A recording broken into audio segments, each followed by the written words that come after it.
from Games, Brains and Headbanging Life, gbhbl.com for sure. And it's album review time. And it's finally time. July 12th, 2024, Windwaker's new album, Hyperviolence, will be released via Cooking Vinyl Australia and Fearless Records. Now, I haven't built up a stupid amount of anticipation, with killer single after killer single. Windwaker finally bring us the full thing, and happily, it does not disappoint, hitting an immediate anthemic high with the opener Infinity. One that shows off how well they contrast pop, electronica and of course metal, while delivering a chorus that is impressively infectious. Get used to hearing that word. Or thinking that word as you listen to this album, because there's no denying that the oversaturation of metalcore music, which is one camp that this album does sit in, that oversaturation continues to be an issue.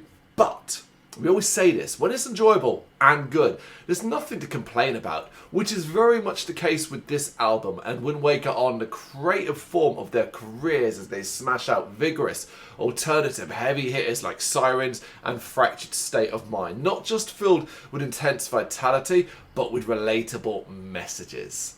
There are aspects of this album that will polarize, though. I want to make that clear. The most prominent probably being some egregious use of electronica.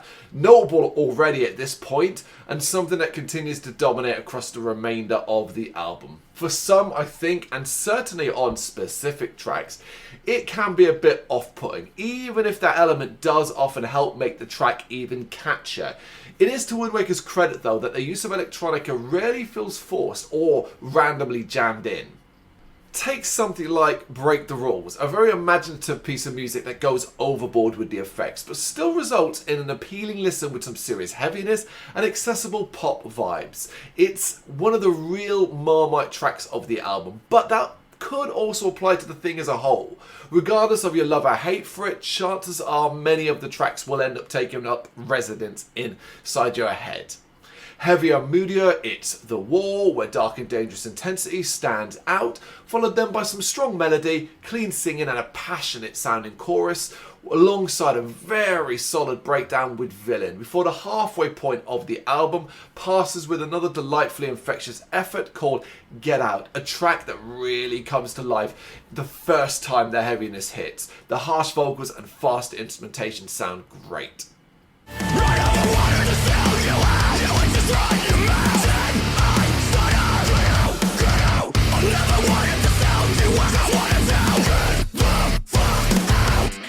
Which sums up Windwaker really, a band that sounds great and a band immeasurably talented enough to keep this album exciting as it enters its latter stages, delivering a straight up hip hop pop effort with Haunting Me, a track that expertly alternates between beastly heaviness and uber poppiness with Vertigo, another hip hop heavy effort called Hypnotize that thankfully has a brief explosive blast of metal near the end, and Venom, a brash rap metal effort that has plenty of fire. It certainly does seem as though Windwaker get more experimental in the latter half, but the reality is this is them. There are no rules really to what they do, so nothing is ever really a surprise, and as stated before, it is going to polarize, but it's going to be a huge album regardless, as it's got incredible widespread appeal right to the very end as Tabula Rosa and Julia add the exclamation point on Windwaker's ambition, which based off this album is high, and I can see it being very successful. It's so appealing to so many different groups of people.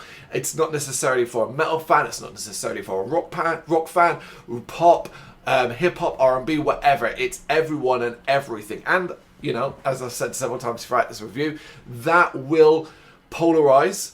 Some people are going to absolutely hate it. Some people are going to absolutely love it. There are going to be plenty of people that sit in the middle. But everyone should be able to recognize the talent within this band and what they've achieved here.